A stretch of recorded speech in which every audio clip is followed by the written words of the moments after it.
अब जब Panama papers आए और उसके बाद 2011 का हम बयान देखते हैं मरियम सफदर साहब का, जी मेरी लंदन तो क्या पाकिस्तान में भी नहीं, किसी को क्या पता था कि जी 2016 में पनामा पेपर्स निकल आएंगे।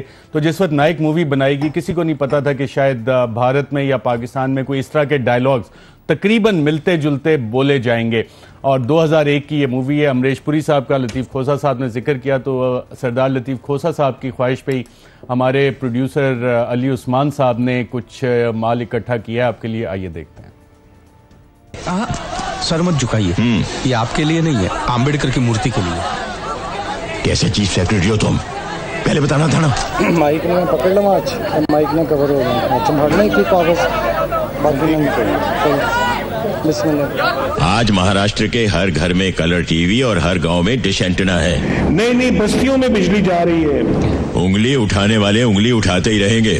जो तनकीद करते हैं उनका काम सिर्फ तनकीद करना, उनको गालिबन कुछ और करना नहीं आता।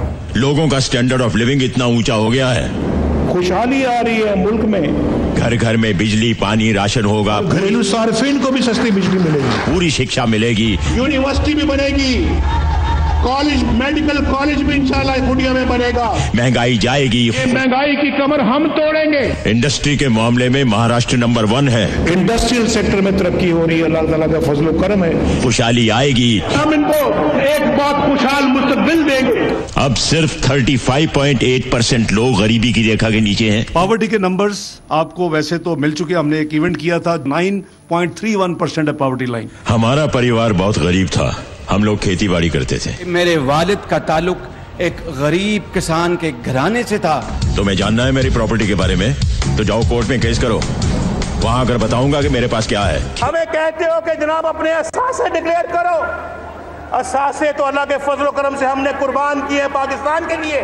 इस इंटरव्यू को सनसनीखेज बनाकर नाम कमाने के लिए बेबुनियादी बातें कर रहे हो तुम। इल्जामात लगाने मैं समझता हूँ जेब नहीं देता किसी भी चैनल को। जनता को मेरे खिलाफ भड़काने की साजिश है ये। यहाँ तो ये सब लोग टांगे खींचने वाले बैठे हुए हैं। अनेक्स्चर ABCD करके 18 सेक्शन है। मेरे तमाम असासों और वसाइल की सारी दस्तावेजात पहले ही मुतल्लका इदारों बशमूल सुप्रीम कोर्ट के पास मौजूद है। आग में हाथ डालोगे जल जाओगे। जो हमें चबाने की कोशिश करेगा उसके दांत टूट जाएंगे। हम लोहे के चने हैं। आज तक एक बार भी CM के ऑफिस में आए हो?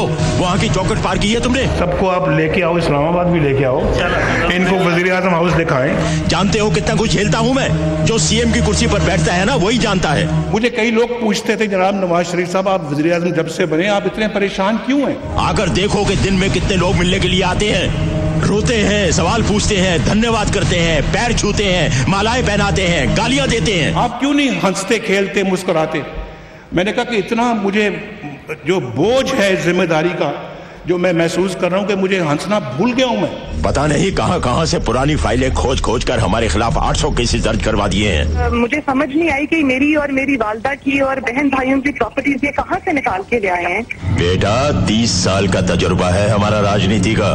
7 भाइयों ने मेहनत मजदूरों की तरह 30 की दहाई से सफर शुरू किया। केस फाइल करो, तहकीकात करो, इंक्वायरी कमीशन बैठाओ। आज मैंने एक आला सतही अदालती कमीशन कायम करने का फैसला किया है। अगर साबित हो जाए तो मुझे फांसी पर लटका दो, मैंने तुम्हें रोका है क्या? कमीशन की तहकीकात के नतीजे में मुझ पर कोई इल्जाम साबित हुआ तो मैं एक लम्हे की ताखीर के बगैर घर चला जाऊंगा। आपके खिलाफ आवाज उठाइए, उसका कुछ तो करना चाहिए ना। आज मैं इन सब का पोस्टमार्टम करके जाऊंगा, खुदा की कसम।